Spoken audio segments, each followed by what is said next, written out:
અંકલેશ્વર નગરપાલિકાના ward number 4 માં શાકભાજી માર્કેટ વિસ્તારમાં પાલિકાએ ડિમોલિશનની કાર્યવાહી હાથ ધરી।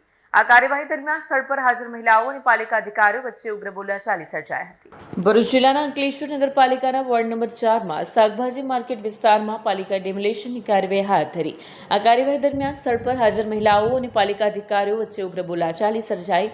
મહિલાઓએ આરોપ લગાવ્યો કે તેમને યોગ્ય વિકલ્પ આપવામાં નથી આવ્યો, જ્યારે પાલિકા પ્રમુખ જિગ્નેશ અંદાડિયાએ સ્પષ્ટ જણાવ્યું છે કે પ્રમુખ સાથે સીધી વાત કરવા છતાં અહીં જગ્યા નહીં મળે। આ નિવેદન બાદ પરિસ્થિતિ વધુ તંગ બની। મહિલાઓએ વિરોધમાં મુખ્ય માર્ગ પર બેસી જઈને રસ્તા રોકો આંદોલન શરૂ કર્યું। પાલિકા વિરોધી નારા પણ લગાવ્યા। હાય હાય નગરપાલિકાના નારા સાથે પરિસ્થિતિ વધુ ઉગ્ર બની। માર્ગ પર મહિલાઓ બેસી જતા લાંબો ટ્રાફિક જામ સર્જાયો, જેના કારણે વાહન વ્યવહાર થંભી ગયો। બીજી તરફ નગરપાલિકાએ ડિમોલિશનની કાર્યવાહી યથાવત રાખી। અંતે પોલીસ ઘટનાસ્થળે પહોંચી સ્થિતિને કાબૂમાં લઈ મુખ્ય માર્ગ ફરીથી ખુલ્લો કરાવ્યો। આજે તમે મારી જોડે જોઈ શકો છો કે આજે આ બધી બહેનો આંદોલન પર ઉતરી છે। આજે વિધવા બહેનનો હક છીનવી લેવામાં આવે, જ્યારે નગરપાલિકા અમને જો નિરાકરણ નહીં આપશે, નગરપાલિકા જો અમને સાથ સહકાર નહીં આપશે, નગરપાલિકા જો અમારી જગ્યાએ અમને બેસવા દેવામાં આવશે નહીં, તો આના માટે અમે આનાથી ઉગ્ર આંદોલન કરવા તૈયાર છીએ। આમાં અમે 80 થી 70 લેડીઝ બહેનો છે, જ્યારે આ બધી ગરીબ વિધવા બહેનોને જો સાથ સહકાર ભાજપની સરકારના રાજમાં નહીં મળે તો હવે આ નિર્ણય આજે અમારો ફાઇનલ। આજે હપ્તાખોરી બી અહીંયા વસૂલવામાં આવે છે, એ બી બધું બંધ કરવામાં આવે ને આજે અમને અહીંયાથી ન્યાય મળવો જ જોઈએ। ચોક્કસ પણ અમને ન્યાય મળવો જોઈએ કે આજે અમે જ્યાં વર્ષોથી ધંધો કરતા આવ્યા છે ત્યાં અમને જગ્યા આપવામાં આવે। જો અમને અહીંયા જગ્યા આપવામાં નહીં આવશે તો અમે આનાથી ઉગ્ર આંદોલન કરવા તૈયાર છીએ।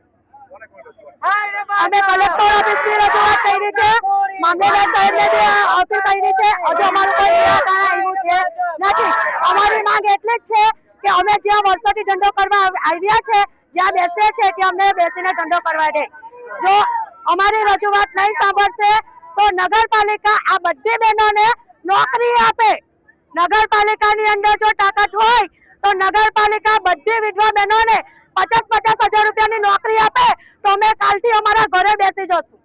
જો અમારી માંગ પૂરી કરવામાં નહીં આવે તો અમે આનાથી ઉગ્ર આંદોલન કરવા તૈયાર છીએ। આજ રોજ 3 રસ્તા શાક માર્કેટ પર જે ટ્રાફિકની સમસ્યા હતી, વર્ષો જૂની ટ્રાફિકની સમસ્યા હતી, એ ટ્રાફિકને એ કરીને અમે લોકોએ આ બધા જે ટોપલા ગામડેથી જે બધા ટોપલા લઈને વેચવા આવતા હતા શાકભાજી, એમના માટે હંગામી ધોરણે અમે બાજુની એક જગ્યા એમને ખુલ્લી કરી આપી છે અને અહીંયા વ્યવસ્થિત અમે એમને લેવલિંગ કરીને આ બધી બહેનો અહીંયાથી શાકભાજીનો વ્યવસાય કરે અને રોજીરોટી કમાઈ રહે એ માટે અમે આયોજન કર્યું છે। બીજું કે આ અહીંયા ગાડી બેઠક કરવાથી પાર્કિંગની જે સમસ્યા જે હતી તે અમારે જે અંદર પાર્કિંગ બનાવ્યું છે એમાં પાર્કિંગ થશે।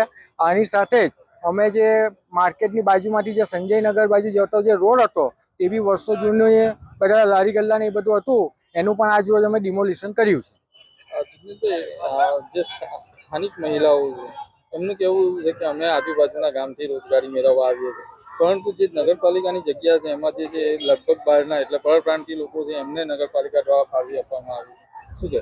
મારું એ તબક્કામાં બી મારું સર્વે ચાલી રહ્યું છે, એમાં પણ જે પણ કંઈ હશે તે રીતની કાર્યવાહી થશે ને હું મારી રીતે સર્વે કરાવીને એની બી આખી વિસ્તૃત માહિતી લઈને એમાં બી ટૂંક સમયમાં કાર્યવાહી કરવાની બાંયધરી આપું છું। વિડીયો જર્નાલિસ્ટ કરણસિંહ સાથે સત્યા ટીવી ન્યૂઝ અંકલેશ્વર।